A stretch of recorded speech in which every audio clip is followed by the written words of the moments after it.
Halo teman-teman, kembali lagi di channel saya hari ini. Hari ini kita akan membahas luka-luka dan cedera yang pernah saya alami di hari kemarin. Jadi pada saat itu saya duduk di bangku SD ya. Pada saat itu saya mengalami yang namanya robek di hidung sini guys. Dan luka di hidung ini terjadi karena tabrakan antar teman ya. Benturan antara hidung saya dengan gigi teman saya. Jadi hidung versus gigi.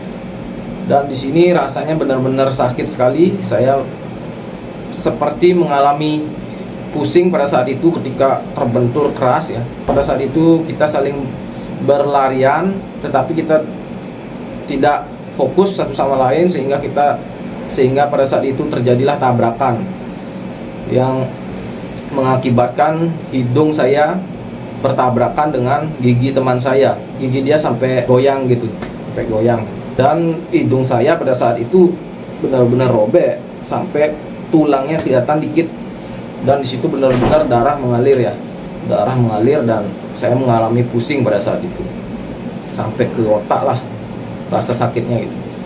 Setelah itu saya tiduran, saya menenangkan diri dan saya melihat darah banyak keluar. Disitulah saya agak panik ya, karena saya takut dibawa ke rumah sakit ya. Tetapi saya tidak takut dengan darah yang saya lihat. Saya hanya ingin menghentikan darah itu keluar gitu, yang ada di dalam pikiran saya pada saat itu. Dan alhasil saya pakai baju teman saya pada saat itu, dan baju teman saya berlumuran darah, dan saya akhirnya pulang, beritahu orang tua saya keadaan saya pada saat itu. Dan akhirnya saya dibawa ke rumah sakit. Dari luka-luka itu saya belajar banyak sebenarnya. Saya belajar banyak hal dari segi pertarungan dan dari segi pengobatan. Dari segi pertarungan saya melihat bahwa di hidung itu juga merupakan bagian yang empuk untuk menjadi target serangan kita, agar musuh itu bisa merasakan yang namanya pusing ya guys ya, ketika hidung terbentur dengan power yang keras. Jadi biasanya kalau saya melihat orang-orang berantem itu pasti yang diincar matanya, pipinya ketika beradu pukulan.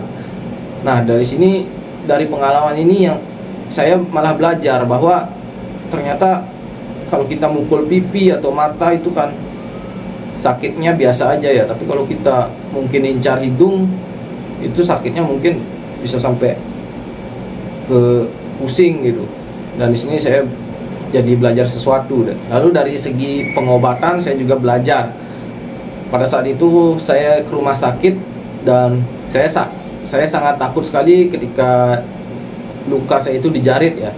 Dan pada saat itu dokter ternyata cukup kreatif ya, bisa mengobati hidung saya dengan hanya menempel seperti obat nempel itu, seperti Hansaplast itu.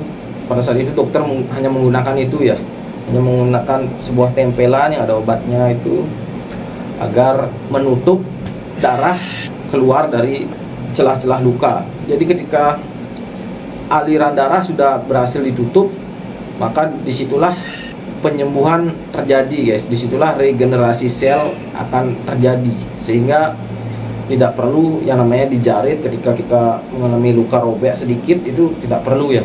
Berbeda hal ketika kita terkena sabetan pedang, itu kan robeknya sangat panjang dan lebar, sehingga di situ perlu yang namanya penanganan medis dengan cara dijarit, sehingga darah akan tidak mengalir banyak keluar dan kita tidak kehilangan banyak darah.